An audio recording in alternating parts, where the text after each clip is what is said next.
வணக்கம் மக்களே. தினமும் ஒரு பழுத்த தக்காளியை சாப்பிடுங்க. நான் சொல்லக்கூடிய விஷயங்கள்லாம் கண்டிப்பாக உங்களுடைய உடம்புல நடக்கும். ஸோ தக்காளி பழ வகையை சேர்ந்ததா அல்லது காய் வகையை சேர்ந்ததா அப்படின்றதே நிறைய பேருக்கு குழப்பமாக இருக்கும். தக்காளி ஒரு அத்தியாவசிய காய்கறியாக இருக்குது. தினசரி பழ வகைகளில் நம்ம நம்மளுடைய உணவில் தக்காளியை சேர்த்துட்ருக்கோம். நமது அன்றாட சமையலில் சில முக்கியமான காய்கறிகள் இருக்கும்.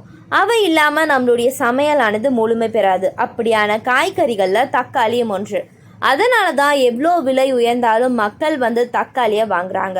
ஸோ தக்காளி பல ஆரோக்கிய நன்மைகளை கொண்டு இருக்குது. அது என்னென்னு வாங்க பார்த்து தெரிஞ்சுக்கலாம். அதை பார்க்குறதுக்கு முன்னாடி நம்மளுடைய சேனலை நீங்கள் இப்போ தான் ஃபஸ்ட் டைம் பார்க்குறீங்க அப்படின்னு சொன்னால் மறக்காமல் சப்ஸ்கிரைப் பண்ணிவிட்டு சைடில் இருக்கக்கூடிய பெல் பட்டனை கிளிக் பண்ணி ஆல் அப்படின்ற ஆப்ஷனை செட் பண்ணி வச்சுக்கிட்டீங்க அப்படின்னா நான் போடக்கூடிய தகவல்கள், அற்புதமான விஷயங்கள் உங்களுக்கு நோட்டிஃபிகேஷனோட அடிக்கடி வந்துடும்.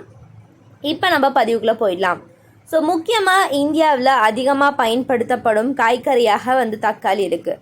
ஸோ தக்காளியை கொண்டு சாலட், பழச்சாறுகள் மற்றும் சூப்கள் போன்றவை செய்கிறாங்க. ஸோ தக்காளியில் வைட்டமின்களான vitamin A, vitamin K, vitamin B1, B3, B6 மற்றும் B5 இதெல்லாம் காணப்படுது. ஸோ இந்த மாதிரியான ஊட்டச்சத்துக்களும் தாதுகளும் நிறைஞ்சிருக்கக்கூடிய ஒரு பழம் தான் தக்காளி. மேலும் கூடுதலாக பார்த்திங்கன்னா இதில் ஃபோலேட், இரும்பு, பொட்டாசியம், மெக்னீஷியம், குரோமியம், கோலின், துத்தநாகம் மற்றும் பாஸ்பரஸ் ஆகியவை இருக்குது.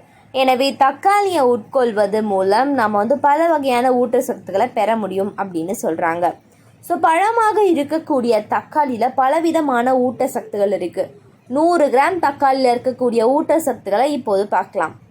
ஸோ கார்போஹைட்ரேட் 2.7 கிராம், கொழுப்பு 0.5 gram, potassium 204 milligram, vitamin C 28 milligram, folic அமிலம் 20 mgI, பீட்டா கரோட்டின் பார்த்திங்கன்னா நமக்கு அதிகமாக இருக்குது. வைட்டமின் ஏ 151 mgI இருக்குது.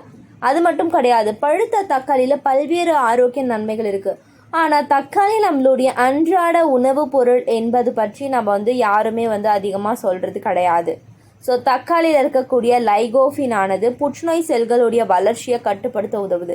குறிப்பாக புரோஸ்டேட் புற்றுநோய், வயிற்று புற்றுநோய் மற்றும் பெருங்குடல் புற்றுநோய் போன்ற புற்றுநோய் ஏற்படுவதற்கான அபாயத்தை குறைக்கிறது அப்படின்னு சொல்கிறாங்க. ஸோ சமைத்த தக்காளியானது உடலில் லைகோஃபின் உற்பத்தி அதிகரிக்கிறது. எனவே சமைத்த தக்காளியானது பச்சை தக்காளியை விடவும் அதிக பயனளிக்கிறது அப்படின்னு சொல்கிறாங்க. ஸோ தக்காளியானது தினமும் நம்மளுடைய உடலுக்கு தேவையான அளவில் வைட்டமின் சியை கொடுக்கிறது. இயற்கையாகவே இது ஆக்சிஜனேற்ற பண்புகளை கொண்டு இருக்குது. இது உடலில் ஏற்படக்கூடிய ஃப்ரீ ரேடியேட்டர்களுடைய பிரச்சனைகள்லேருந்து உடலை பாதுகாக்கிறது. மேலும் இது வைட்டமின் ஏ, இரும்பு சத்து மற்றும் பொட்டாசியம் போன்ற ஊட்டச்சத்துக்களையும் கொண்டிருக்கு அப்படின்னு சொல்கிறாங்க. நம்மளுடைய நரம்புகளை ஆரோக்கியமாக வைத்து கொள்வதில் பொட்டாசியமும் முக்கிய பங்கு வகிக்கிறது. மேலும் உடலில் இரத்த ஓட்டத்தை சமநிலைப்படுத்த இது உதவுகிறது.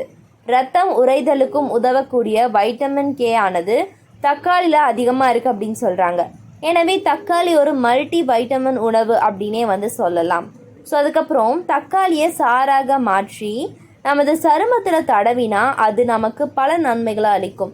ஸோ சூரிய ஒளியினால் சருமத்தில் ஏற்படக்கூடிய பாதிப்புகளை சரி செய்ய இது உதவுகிறது.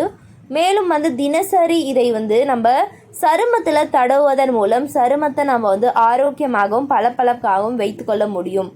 தக்காளியில் எண்ணற்ற வைட்டமின்கள் இருப்பதனால அவை நமது சருமத்திற்கு பல நன்மைகளை செய்து சருமத்தை எளிமையாக பாதுகாக்க நம்ம எளிமையாக தக்காளி சாறையை பயன்படுத்திக்கலாம் அப்படின்னு சொல்கிறாங்க.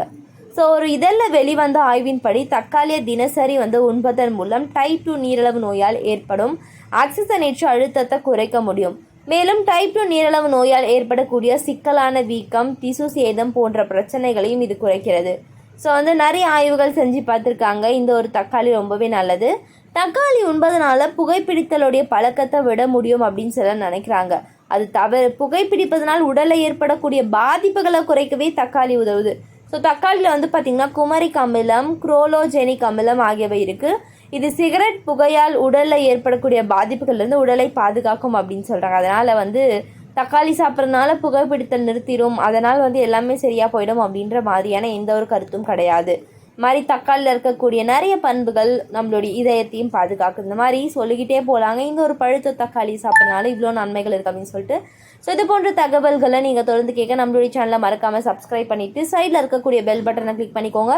இந்த ஒரு வீடியோ பிடிச்சிருந்தா லைக் பண்ணுங்கள், ஷேர் பண்ணுங்கள், கமெண்ட் பண்ணுங்கள். நன்றி.